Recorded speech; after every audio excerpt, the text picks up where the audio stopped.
The scale of the war in Ukraine is staggering.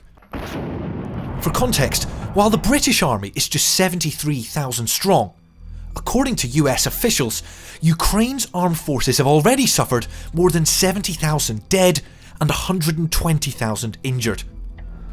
Although Russian losses are thought to be much higher, coping with the volume of casualties is a key issue for Ukrainian medics like Brandon and Iryna of the Hospitallers Medical Battalion. 2022 in Bakhmut. The first day on our position we had over 180 severe casualties. This is what casualty evacuation is like when you want to advance without air support. I never forget that column of ambulances. It was really horrible. 244 people one day. The doctors are amazing, really amazing. They are heroes. So what problems do Ukrainian medics face on the front line? How are they solving them? And what lessons should Western militaries learn from the war in Ukraine? The war in Ukraine is far deadlier than the other conflicts fought by Western powers in the 21st century. Unlike the asymmetric insurgencies which the US and Britain fought in Iraq and Afghanistan, the war in Ukraine is a conventional war with a near-peer adversary. Improvised explosive devices, or IEDs, were the main threat in Afghanistan. They caused significant casualties and could injure multiple people at once, but they were largely one-off. The conflict in Ukraine sees sustained use of purpose-built munitions. At points, Russia has fired over 60,000 shells per day, and as a result, an estimated 70% of Ukrainian casualties come as a result of artillery and rocket barrages, an identical rate to that seen during the First World War. And that changes the lethality of wounds received in battle. With IEDs, other than the person who triggers the device, they tend to cause less severe injuries and to affect fewer people, while concentrated artillery shelling often results in multiple casualties, each with multiple severe injuries. Damaged legs, damaged arms, head injuries, a lot of head injuries. This can be quite different, but usually it's artillery.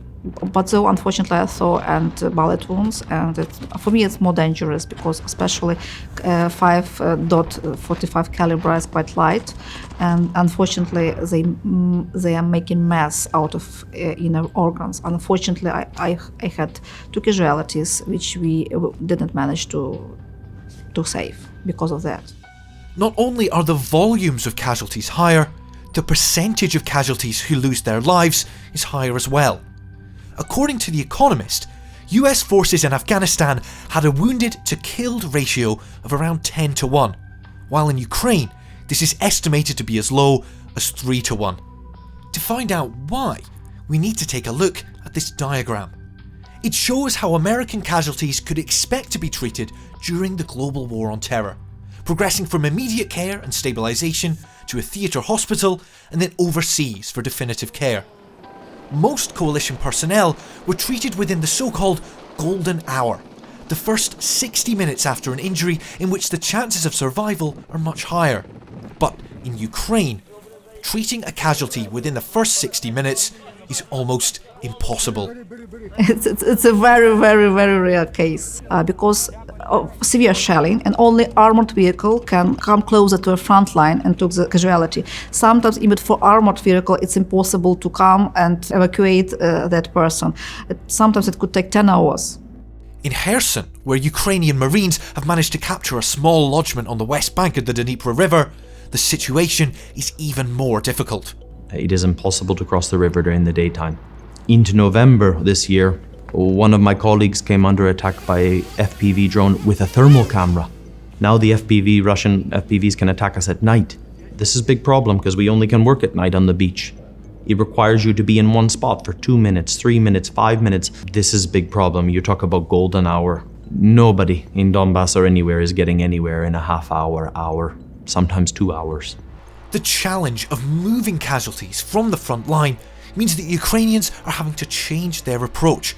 Training is now focused on prolonged field care, on measures that can be taken by army medics on the front line.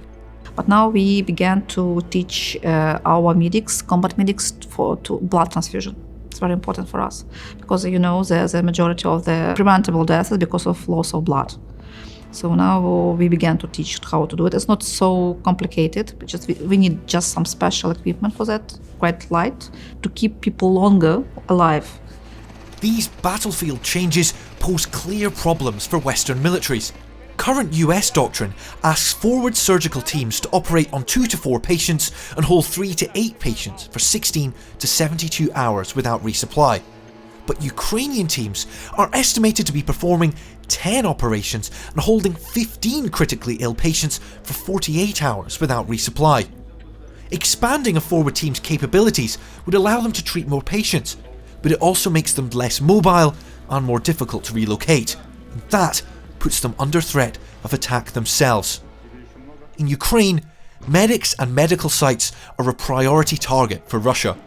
According to the Ukrainian Solidarity Project, some 200 Ukrainian paramedics have been killed in the last 2 years, and over 2,000 health centres, hospitals and ambulances have come under attack. There was a stabilization point. It was a local hospital in Novovorontsivka, and it was just on the bank of the river, and from another side of the river were Russians, and they were shelling constantly with cluster bombs. And surgeons have to do that operation under the shellings. These are medical locations. In my 5 months in Kherson, the actual hospital has been targeted twice. It's common, it's normal. It's normal. In the past, medical facilities went out of their way to identify themselves as such, believing it would shield them from attack. Now, in the light of Russian disregard for the Geneva Conventions protecting medical facilities, Western militaries will have to consider how to protect their personnel even hundreds of miles from the front line. While shelling is the main threat in Ukraine, landmines also pose an ever-present danger, particularly on evacuation routes. I personally myself hit 2 anti-personnel mines in Soledar. The dust got in my eyes. I didn't keep discipline. I didn't keep vehicle distance going into the open.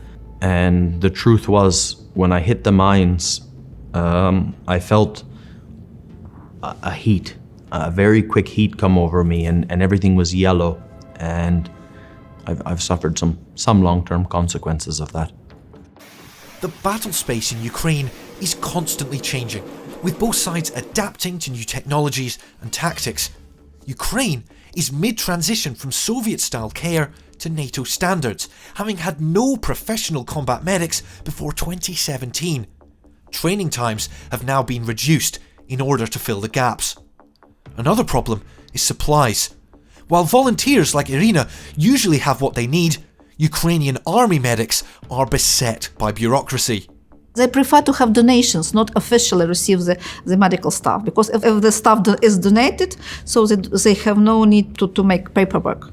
But if they officially receive, they have to do it. Even some vehicles, if vehicles was burnt out, hit it, they have just huge amount of work to prove it was hit, it was not sold, but was eliminated. So big problem.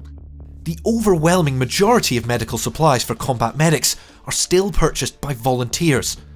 This leads to high levels of variance between units and the levels of care that can be provided. As a foreigner in his unit, Brandon was encouraged by his commander to raise money via YouTube. I had no social media. I found social media very toxic. But when I seen what it could buy generators, it could buy helmets, it could buy cars. If you could build a social media, everybody around you would eat better. Many people in Ukraine do this. It plugs all the holes that the government, the state cannot fill. However, even if supplies are procured, their quality can leave much to be desired. According to Rubrica, Ukraine has no quality standards for hemostatic tourniquets, meaning there's no way to block out the bad ones.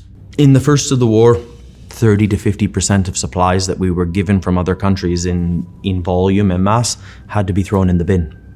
Many tourniquets do not work, or the windlass, the turnstile breaks. Quite often, they can lose their strength, and a bleed that is secured can become a slow bleed. We have so many problems like this. Now we have less aid, but it's more effective aid. It's from those who care, and they will also accept feedback. Every day we're improving. We have to. While Ukraine must adapt in order to stay in the fight against an enemy with much greater means, the West has a choice over which lessons to learn from the conflict. With decades spent fighting asymmetric wars, the conflict in Ukraine is proof that wars with near-peer adversaries have not gone away. Medical care is just one of many areas where the West must adapt to the changing face of warfare. Following Ukraine's example would be a strong start.